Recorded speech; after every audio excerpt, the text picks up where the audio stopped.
Hello and welcome to the start of a brand new series.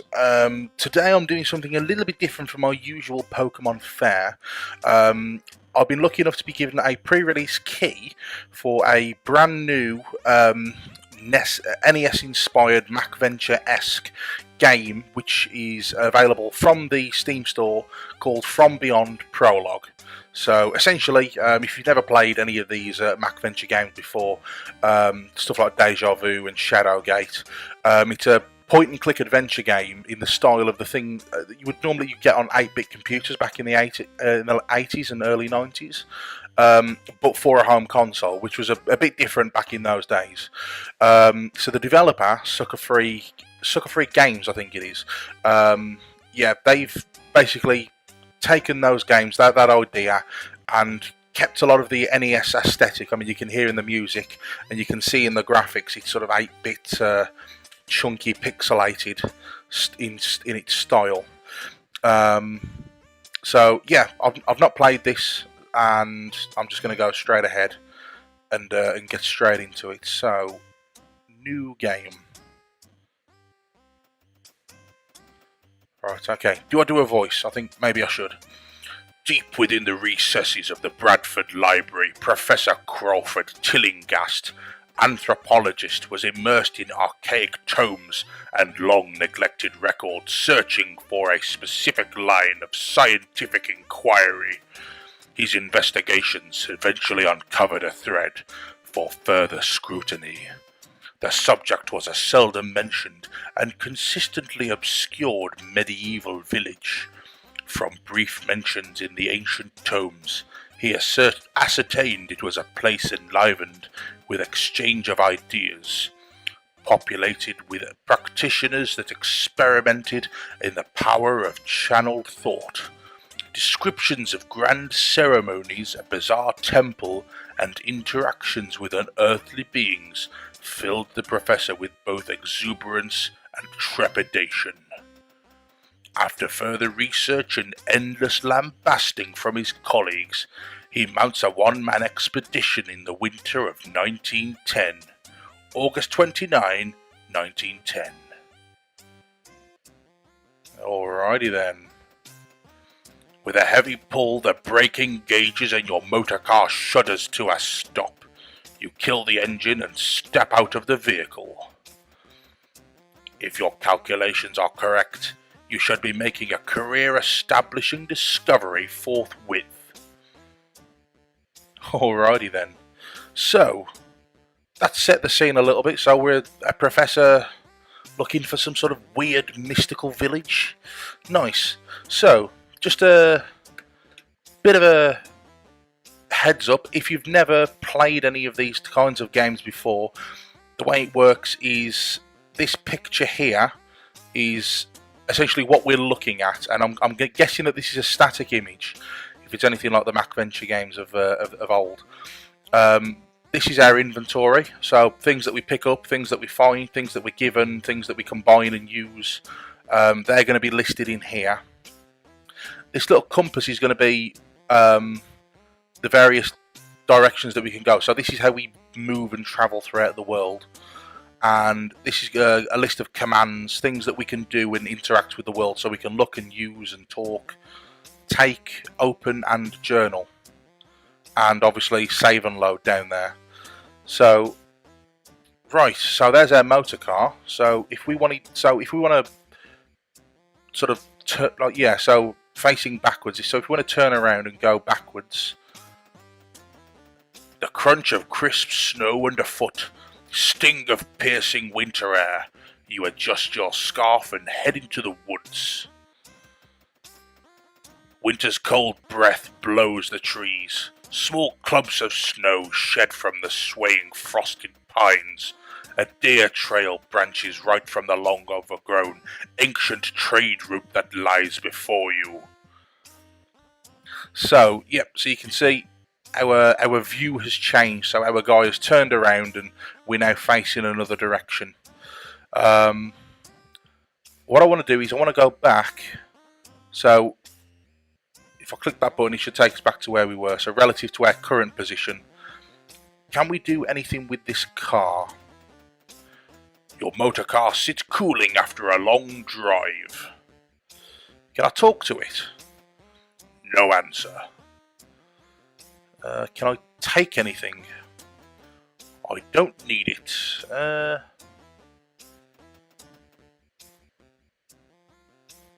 Can I open the car? Oh, hang on.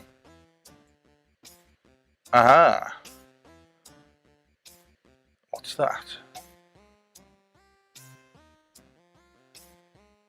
It's just giving me a bunch of stuff. Okay, so that's my inventory. So I've got matches, compass, a sheathed knife, a light hatchet, dried meat, a pistol, a hip flask, 120% proof. Don't leave home without your hip flask, kids. Rope and a lantern. Okay. I'm guessing we might get a bit dark later on, so good thing we got the lantern. Right, can we do anything else with this? Can we... No, yeah, still cooling after a drive. Right, so let's turn around. And we've got, as well as back, we've also got forward and northeast. Let's go forward. Oh. Reaching the end of the trail, you stand in front of the mountain's edge. A 2-story tower with a terrace stands next to a switchback trail. A wolf stands between you and the tower. Okay. So there's a wolf. Desperate eyes and matted brown fur, the ragged beast looks half crazed from hunger. Nice. Okay, so... Can I talk to the wolf? No answer. Right. I'm either going to want to scare it off or take it down. Can I... Do I want to shoot the... Want to shoot it or stab it? Or hatchet it? Let's use sheath knife.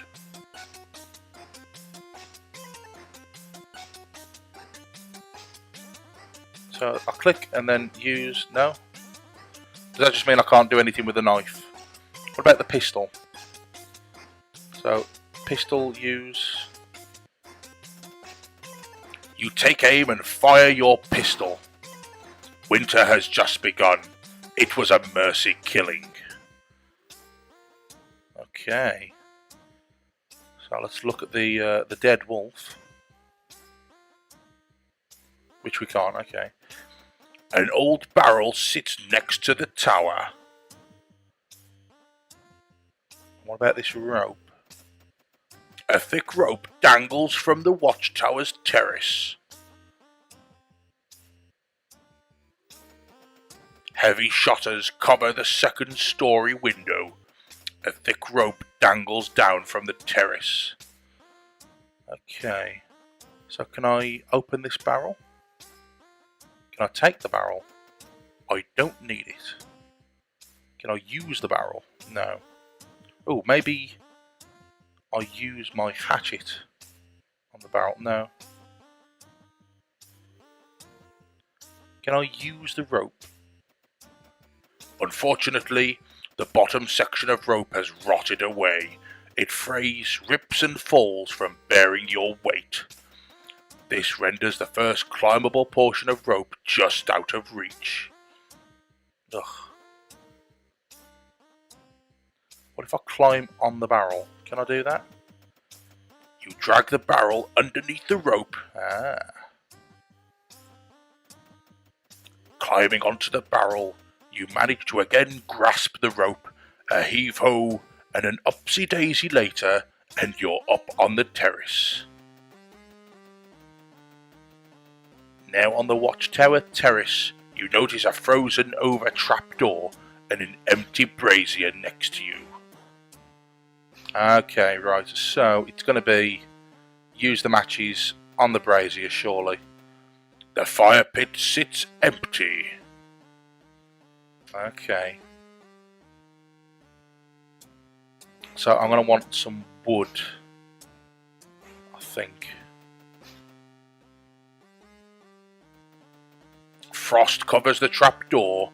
It has no handle, but there is a small notch to insert a pry. Okay. Can I use my hatchet on the thing? The wood is far too thick to hack your way through. Okay. So I think this is going to be somewhere we're going to have to come back to at some point. Okay, yeah, so northwest takes us up the rope. What about northeast? The howl of wind and wolves fill the air as you approach the narrow switchback trail that leads down the mountainside. Alright. Is that a bit of wood? The trail doubles back 7 times. It straightens out at the bottom of the 200-foot valley, flanked by scattered scree. Okay. So let's continue with that. Oh. Treading down the switchback, the winds kick up. One unfortunate misstep later, the edge of the trail gives way. You plummet to the ground below, white fades to black. Okay, so I've fallen down the icy path and knocked myself out. Your head throbs and your body aches. You cough, blink, and when light hits your eyes, a new burning white sensation greets them. The shapeless white blur slowly comes into focus and forms a snow-covered field. You lay at the bottom of the mountain. The trail has partially avalanched behind you, and your bag is missing. Well, I can see my bag, it's right there.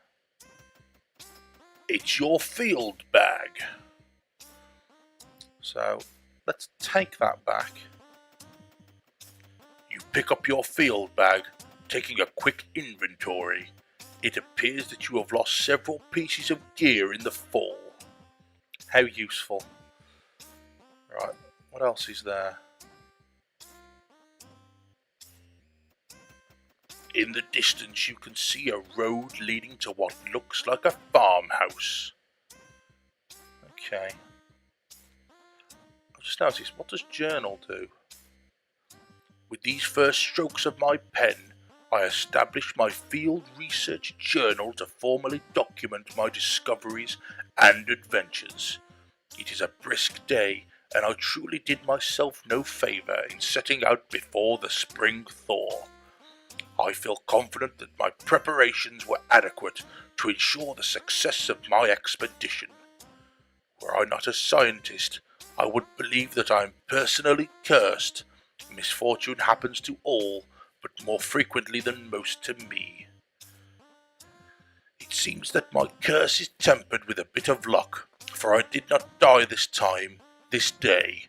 I suffer only bruises in both pride and body. My scientific mind, of course, knows that this all comes down to impatience begetting haste, which resulted in poor planning.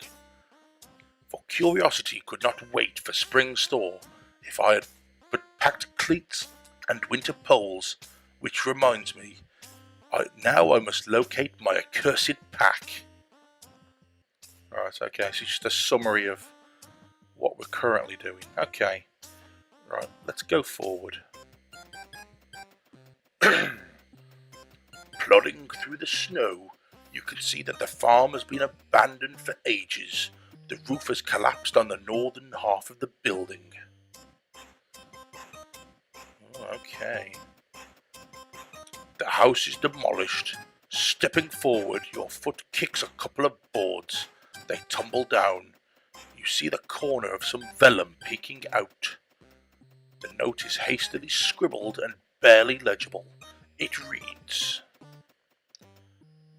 Milo in cellar, never open. Okay. So, there's someone in the cellar. The structure appears on the verge of total collapse. You crouch and stick your head in. While the barn has partially collapsed, The numerous joists and stalls are stabilizing the roof and walls. It appears structurally sound enough for a quick peek. The floor is filled with farming equipment, sacks and barrels. In the corner skirting a row of stalls sits a pile of clutter. Okay, so what's in here then? A variety of heavy furniture, farm equipment and random items form a haphazard mound. You notice that some items seem completely out of place in a barn. This mound makes no sense. The items in this pile seem randomly selected. Many items appear to be whole and in working order, so you decide it is not a junk pile. After considering why fine furniture and working equipment would be heaped together with rocks and detritus, you realise the one aspect they share. You conclude that their heavy weight is the only common feature. Rolling up your sleeves, you begin separating the items. After clearing the clutter, you discover a thick wooden hatch secured with a sturdy lock. A yellowed old note is tacked to the door. Something mysterious is underneath, I'm sure. You pluck the note from a nail.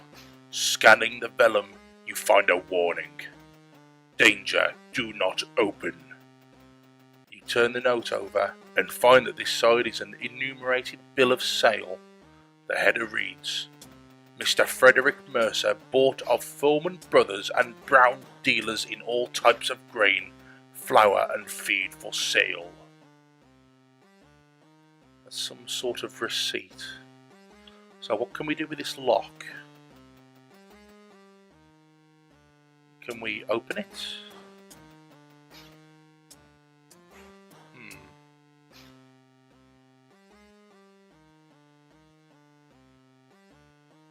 What if I use my knife? Or my pistol? No. Can I take this this fork? Can I use this?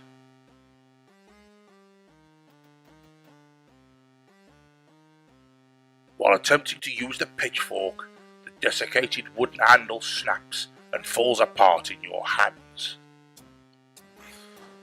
Okay. I don't know if there's anything else we can do in there. What about over here?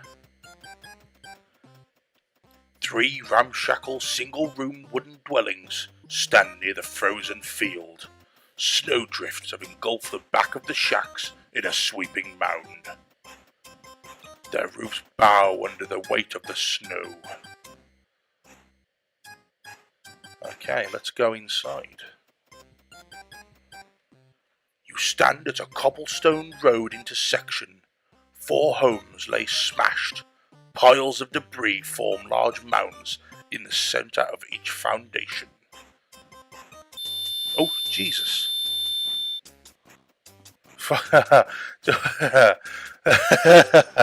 Okay, right. That scared me just a little bit. Hail, salutations, and well met, fellow person. I have been watching ye. Ye need not flee nor panic. I be here to converse well, in essence, if not practice. Do stop backing away and flailing. There be nowhere to run, and no need of it. I do hope ye comprehend me. My vernacular may well be dated. Worry not, I will adjust as we get to know each other. When ye be better adjusted, seem ready, I'll stop by for another visit. Chat. Okay, so we've just been accosted by someone, some crazy-eyed dude. Damn, that gave me quite a fright. It's oh man, that was quite scary. I do hope there's more jump scares. Right, okay, I think I'm going to leave it there. Hopefully you've gotten a flavour of what this game's about. Yeah, there was quite a jump scare there, but yeah, I'm certainly intrigued to carry on, and I think I will carry on with the game. I wasn't too sure whether or not this might become a longer, a full Let's Play. But my interest has been piqued, let's say. Hopefully, if you've enjoyed this, you'll stick around and you'll watch some more episodes. I will put links to the Steam page for this game down in the description, so if you want to go ahead and check that out, please do so. And again, big thanks to Sucker Free Games, the publisher and developer for this, for giving me a key. It's very much appreciated. So far, yeah, I think you've got the creepy aesthetic down. So yes, thank you for watching, and we will see you on the next one. Bye.